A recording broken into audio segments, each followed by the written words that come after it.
I'm joined by Allen Orr. He is the founder of the Orr Immigration law firm. Thank you very much for your time, Allen. Now, firstly, to start us off, if you could tell us a bit about Title 42 and what exactly is happening on the border. We've got a flavour for it in that report there, but if you could give us a bit more perspective, that'd be great.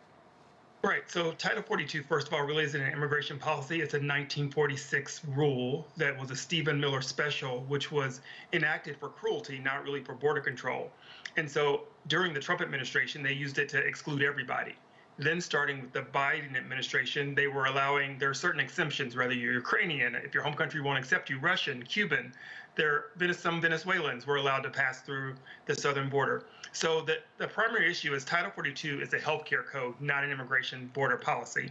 And if our Congress needed something similar to Title 42 as a border control immigration policy, they could have passed a bill to enact that, but they have not.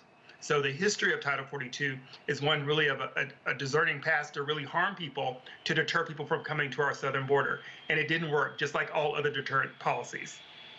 So when you say it didn't work, why is it now that migrants are flooding to the border? Is there more to it than that, or is it that they're predicting the expiration of this particular policy?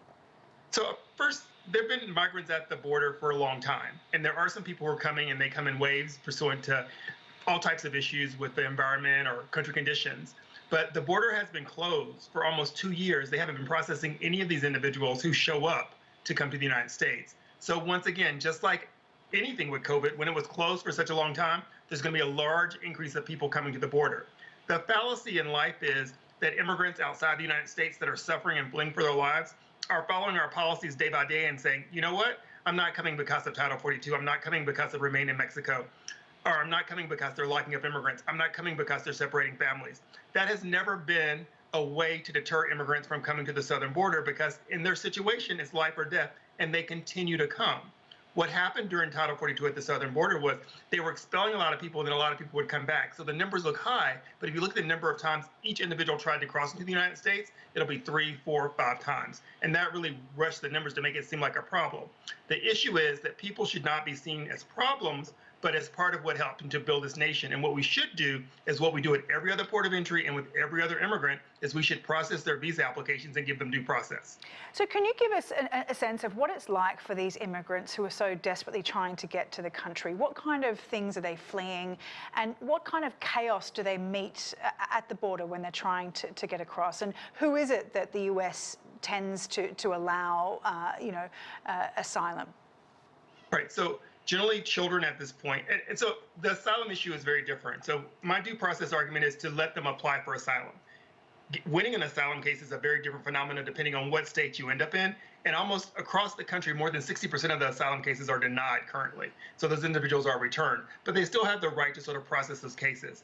As within countries, we know what's going on in Venezuela, we know the uproar in Cuba, we know what's going on in Haiti. So there are a lot of turmoil within those home countries that push individuals to seek asylum and safe grounds in other places. To get to the United States, people are walking thousands of miles, going through the daring jungle in which they risk their lives, rape, kidnapping, and all other types of crimes on those individuals. And then when they get to Mexico, depending on their nationalities, they are also harbored again. If they don't speak Spanish, right, then they're sort of in out of their own context where they're again preyed on by Mexican nationals. So the whole concept is it's a very rough time to get here. So in the same way that America applauded many of the Ukrainian children that walked from the Ukraine to Poland, we should look at some of these individuals who are also walking from Central America to get to the United States. While we can't accept everybody, we can do some things better. We can't address who's showing up at our border, but we can address our policies by following our rules and giving them all due process, as well as doing better outreach with North America and South America to say, okay, we have a migrant issue that we need to address, that these countries, a lot of the push of these countries to sort of settle those issues in country.